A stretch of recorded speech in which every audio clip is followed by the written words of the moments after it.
Adam lived in a small and quiet town where life moved slowly and peacefully. The streets were clean, the houses were simple, and the people greeted each other with warm smiles. Adam liked this town because nothing unexpected ever happened there. For him, safety was the most important thing in life. He believed that if a person lived carefully, followed rules, and avoided danger, life would always remain calm. Adam was 28 years old and worked at the town library. The library was an old building with tall wooden shelves and the smell of books everywhere. Adam loved his job because it was quiet and predictable. Every morning, he woke up at the same time, made a cup of tea, and walked to work using the same path. He always crossed the road carefully, waited for the signal, and never rushed. People in the town often said that Adam was too careful, but he did not mind. At the library, Adam spent his day arranging books, helping students find study materials, and guiding children to the story section. He enjoyed silence and order. Loud places made him uncomfortable. When children laughed too loudly, he politely asked them to lower their voices. He believed that calm surroundings kept the mind safe and clear. Adam's life outside work was also very simple. He lived alone in a small house near the edge of town. Every evening, he cooked his own food, usually something easy and healthy. He avoided spicy or oily meals because he thought they were bad for health. After dinner, he read books or listened to soft music. He never stayed up late because he believed that proper sleep was necessary for a safe and healthy life. Adam avoided risks whenever he could. He never traveled far, never tried new sports, and never made sudden decisions. While others talked about adventures, trips, or dreams, Adam listened quietly. Inside his heart, he sometimes felt curious, but fear always stopped him. He told himself that curiosity often led to trouble. In the town, there was a park where people gathered in the evenings. Children played, old men talked, and young people laughed together. Adam visited the park sometimes, but he always sat on the same bench near the entrance. He felt safe there because he could leave quickly if needed. He watched others enjoy life and wondered why they were not afraid of accidents or mistakes. Adam's parents had taught him to be careful since childhood. They often told him stories about people who took risks and suffered.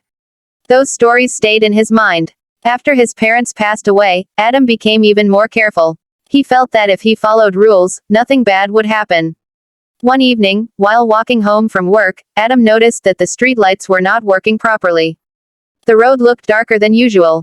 His heart started beating faster. He slowed his steps and stayed close to the houses. He reminded himself to stay calm.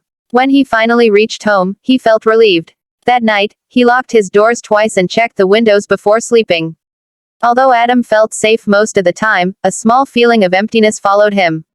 Sometimes, while reading books, he came across stories of brave people who helped others or explored new places. He admired them quietly but never imagined himself like them. He believed that such lives were dangerous. At the library, a young boy once asked Adam why he never talked about his dreams. Adam smiled and said that dreams were not always safe. The boy looked confused but nodded. That moment stayed with Adam for a long time. For the first time, he wondered if safety alone was enough to make life meaningful.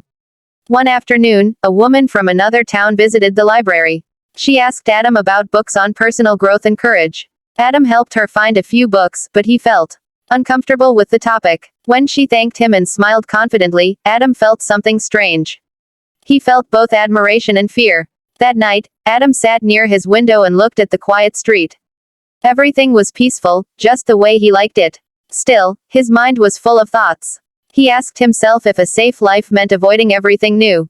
He remembered moments when he wanted to speak more, travel, or help others in bigger ways. But fear always stopped him. Adam decided that his life was safe, and safety was good. Yet, deep inside, he knew that his heart wanted something more. He did not know what that something was, but he felt that one day, his quiet routine might change. For now, he continued his simple life, believing that safety was his strongest shield, unaware that a small event would soon challenge everything he believed about a safe life. The next morning, Adam woke up earlier than usual. He did not know why, but his mind felt restless. The quiet routine that once brought him comfort now felt slightly heavy. He prepared his tea and stood by the window, watching the town slowly come to life. Shopkeepers opened their doors, birds flew between rooftops, and the streets filled with familiar sounds.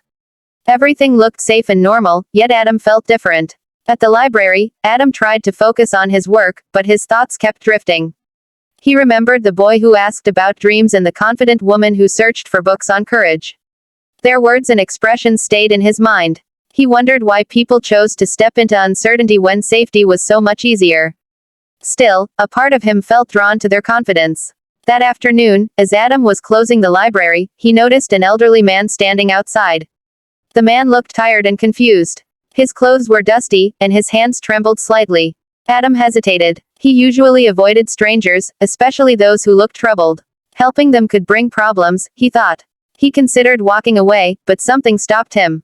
The old man asked for directions to the bus station. Adam explained the way calmly, pointing down the street. The man listened but seemed unsure. He admitted that his eyesight was weak and he was afraid of getting lost. Adam felt his heart beating faster.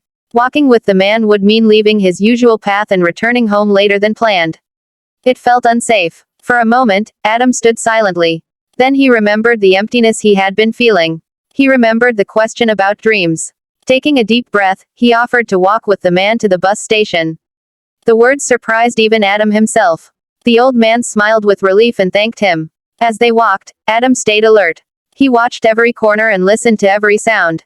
But nothing bad happened. The street was quiet, and the sky glowed softly with the colors of evening. The old man began to talk.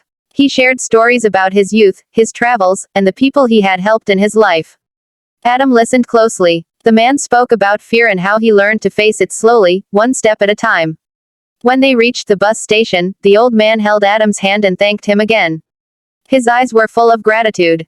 Adam felt something warm in his chest. It was not fear, and it was not relief. It was pride. For the first time, Adam felt proud of himself for doing something uncertain. That night, Adam returned home later than usual. He did not feel anxious. Instead, he felt calm. He cooked his dinner and ate slowly, thinking about the experience.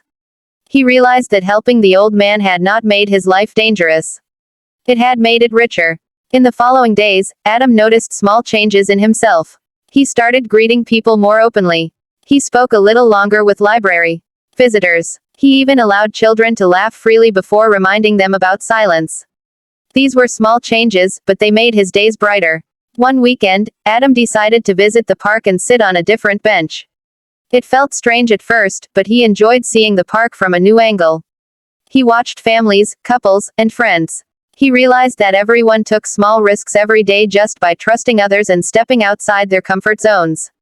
At the library, Adam picked up one of the books about courage that the woman had asked for. He read it slowly. The book talked about balancing safety and bravery. It explained that a safe life does not mean avoiding all risks but choosing which risks are worth taking. These words touched Adam deeply. One afternoon, Adam saw the same young boy who had asked about dreams.